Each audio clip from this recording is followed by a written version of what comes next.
دشواری نہیں بلکہ ناممکن سا معلوم ہوتا ہے. لیکن سردست اور حاضر کے بعد شریف یدوں کا اجمالا اور بعض کا تفصیل ذکر کر دینا مناسب سمجھتا ہوں کہ دوستو وہ اسباب کے جنہوں نے معاشرے کی بنیاد کو لے کر رکھ دیا ہے اور امت مسلمہ کے دامن عفت کو تار تار کر دیا ہے. ان پر سخی عمل کرنا اور کرانا غیر مشروع طور پر رد تعویل کرنا، غیر شرعی کاموں کے لیے منت مانگنا، ماں باپ کی نافرمانی کرنا، نامحرم مردوں اور عورتوں کا میلہ ملنا جلنا، لغو تفریحات میں وقت ضائع کرنا، ریڈیو ٹیلی ویژن پر فواحشات اور حیات سوز مضامین کا نشر ہونا، ان کا دیکھنا اور سننا، سینما دیکھنا، جوا کھیلنا، عورتوں کا بے پردہ رہنا، ننگے سر گھومنا، گلا باز اور پیٹ کا کھلا رہنا، باریک لباس پہننا، شوہر کی امانت میں خیانت کرنا، دفاتر میں نامحرموں کے ساتھ کام کرنا، بے پردہ بازاروں میں جانا، شوقیہ کتا پالنا، رشوت دینا اور دینا، سود لینا اور دینا، غیبت کرنا یا سننا، شوقیہ کتا پالنا، تقاریب شادی میں روپیہ پیسہ نمائش کے لیے خرچ کرنا. الغرض بہت سی خرابیاں ہیں جو ہمارے معاشرے میں جاری و ساری ہے. اللہ تعالی ہم سب کی حفاظت فرمائے، آمین. نوجوان دوستو، وہ بھیانک بیماریاں ہیں جن کا تذکرہ اجمالی طور پر میں نے آپ کے سامنے رکھا. طور میں نہ جاتے ہوئے اس شدید فتنہ کی وضاحت کر دینا چاہتا ہوں کہ مناسب معلوم ہوتا ہے کہ اول اس فتنہ کا تذکرہ کیا جائے کہ جس نے شرم و حیا کا جنازہ نکال کر مکہ روایہ کو عام کر دیا ہے، جسے لوگ سینما سے یاد کرتے ہیں. دوستو، وہ ایک دور تھا کہ گانا بجانا، ناچنا اور منہ کھول کے غیروں کے سامنے بیٹھنا معیوب شمار ہوتا تھا. اونچے اور بڑے درجہ کے لوگ درد کنار، کم درجہ کے لوگ اس کو بے حیا اور برا فعل یقین کرتے تھے. کیا کسی کی شرم و غیرت اس بات کی اجازت دے سکتی ہے کہ اس کی بہو بہن غیروں کے سامنے ناچے اور گئے؟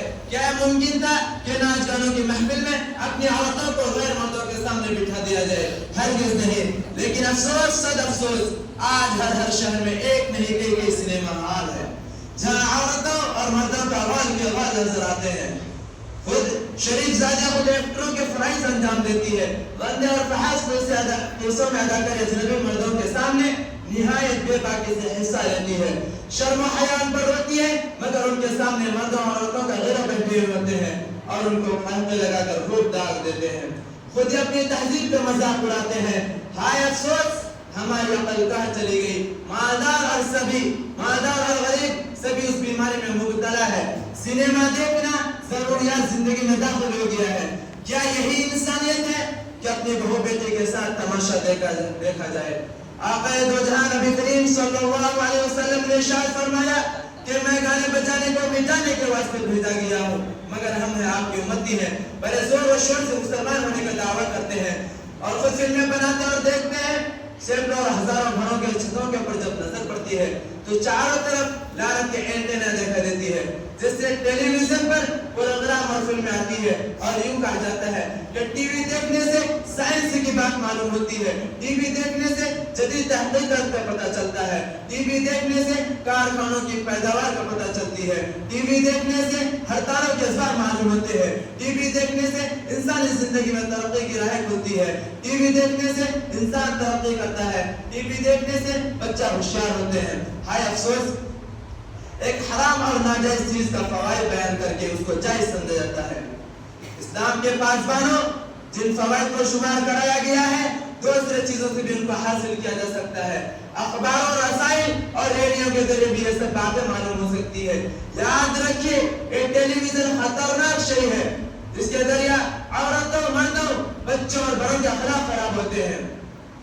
بے حیائی کیسے غالب ہوتی ہے، معاشرہ کس قدر تباہ ہوتا ہے. خاندان کے تمام افراد، ماں باپ اور سب اولادیں بے حیائی کا معاملہ کرتی ہے. شرم و حیا جاتی رہتی ہے، ایک دوسرے کو مارنے اور قتل کرنے کے بھی واقعات پیش آتے ہیں. اس میں فحشی اور یعنی شہود غیر کی مناظر کی کثرت ہوتی ہے. اب ماں باپ، بہو بہن، بیٹیاں سبھی بیٹھے ہوئے ہوتے ہیں اور خوب شوق سے دیکھتے ہیں. کیا آپ کا ضمیر اس بات کا حوالہ کر سکتا ہے کہ ماں باپ، بہو بہن، بیٹیاں سبھی بیٹھے ہوئے ہو اور سامنے بوسوں کی نم چوما چاٹی لگتا ہے جب کی ہو رہی ہو؟ یقیناً باعزت انسان اس کو کبھی گوارا نہیں کر سکتا. نوجوان دوستو، پاکستان میں بڑا دردناک واقعہ پیش آیا. واقعہ یوں ہے کی بات ہے، افطار سے کچھ دیر پہلے ماں اپنی بیٹی سے کہتی ہے کہ بیٹی آؤ افطاری کی تیاری میں میری ہاتھ بٹاؤ۔ بیٹی ماں سے جواب دیتی ہے کہ امی جان ابھی مجھے ٹی وی پر کوئی اعلان دیکھنا ہے، اس کو دیکھنے کے بعد میں کام کروں گی۔ ایک کہہ کر بیٹی چھت پر چلی جاتی ہے۔ کمرہ میں ٹی وی رکھا ہوا ہوتا ہے۔ بیٹی ماں کے ڈر سے دروازہ بند کر دیتی ہے۔ بیچاری ماں بیٹی کو ادھر آواز پر آواز دیتی ہے مگر وہ ایک نہیں سنتی۔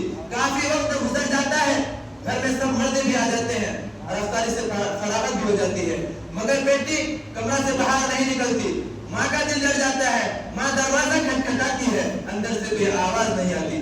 ماں اس کے بھائیوں اور باپ کو بلاتی ہے، وہ سب آتے ہیں اور دروازہ توڑ دیتے ہیں اور اندر داخل ہوتے ہیں تو دیکھتے ہیں کیا ہے کہ لیکن زمین پر